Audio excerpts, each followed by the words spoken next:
for human beings. There's a time when the operation of the machine becomes so odious, makes you so sick at heart, that you can't take part. You can't even passively take part. And you've got to put your bodies upon the gears and upon the wheels, upon the levers, upon all the apparatus, and you've got to make it stop. And you've got to indicate to the people who run it, to the people who own it, that unless you're free, the machine will be prevented from working at all.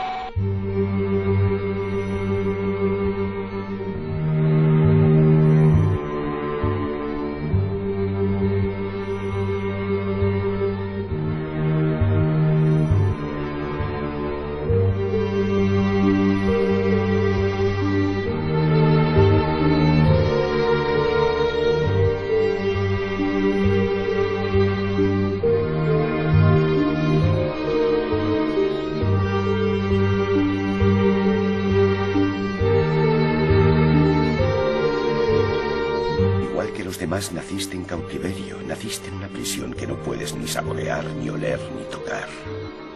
Una prisión para tu mente. Es el mundo que ha sido puesto ante tus ojos para ocultarte la verdad.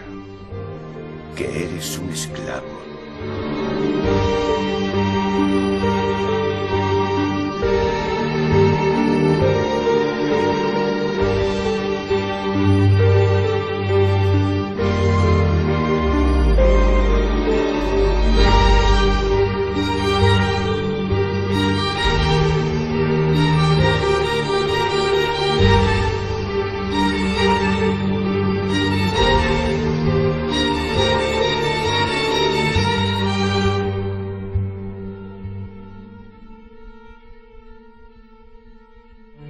Imaginemos que el banco posee una cantidad total de, digamos, 100 monedas de oro.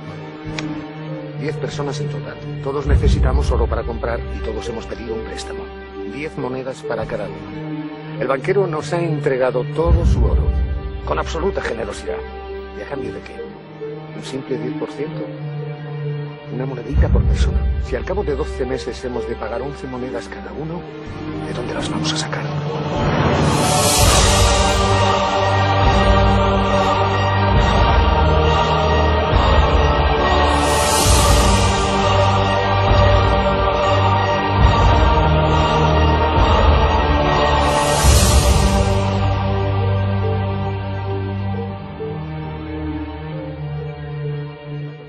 El presidente de la Comisión de Salud del Consejo de Europa, es un alemán que se llama Wolfgang Budar, ha acusado al lobby de los laboratorios farmacéuticos de organizar la psicosis de la gripe A. Atribuye a la Organización Mundial de la Salud la responsabilidad de esa ola de histeria que todos hemos vivido. Que el pánico que recorrió el mundo no fue espontáneo, que fue planificado.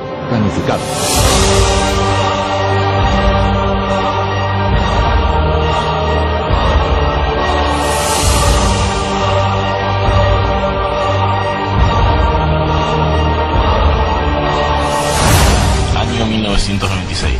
La compañía biofarmacéutica norteamericana Gilead Sciences patenta el Tamiflu como medicamento contra varios tipos de gripes. Que en ese organismo, en la Organización Mundial de la Salud, hay mucha gente vinculada de forma muy estrecha con la industria farmacéutica. Casualmente el Tamiflu es uno de los 2 fármacos recomendados por la Organización Mundial de la Salud. Pues hoy sabemos que la gripe A ha producido la 10ª parte de casos mortales que una gripe estacional. La pandemia quedaba definida por la propagación, no por la gravedad. Aumentar a fase 6. El negocio más repugnante, el negocio del miedo.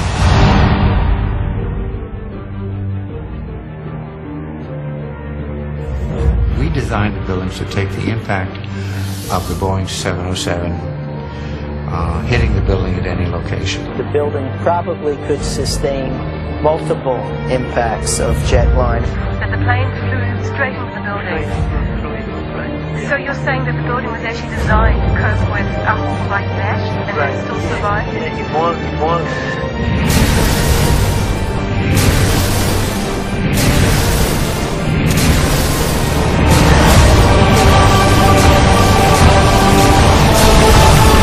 We can understand, therefore, why the Commission, under Zelikows' leadership, would have ignored all the evidence that was right to the truth. 9/11 was a false flag operation intended to authorize the doctrines and funds needed for a new level of imperial mobilization. We've seen too much on television before when a building was deliberately destroyed by well-placed dynamite to knock it down. And it was brought down by what we know was a controlled demolition. And that building just went straight down, almost with free fall speed. They had to detonate. They were planned to take down a building.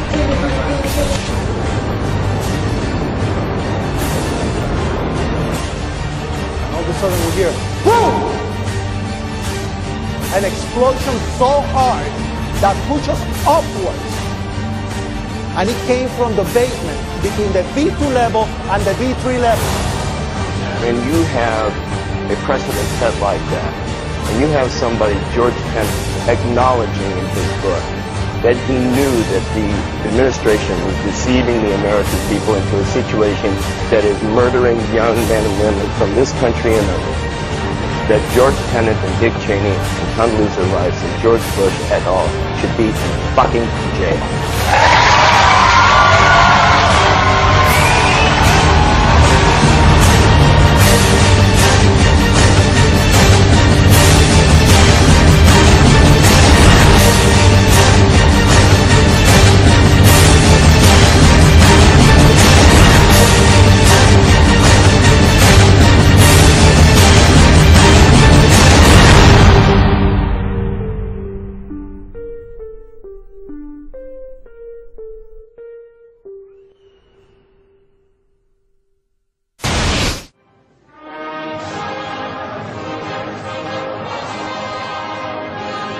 Ustedes lo único que pueden elegir es la salsa con que quieren ser cocinados.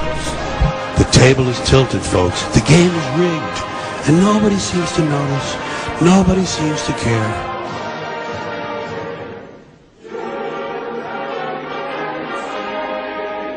Politicians are put there to give you the idea that you have freedom of choice. You don't. You have no choice. You have owners. They own you.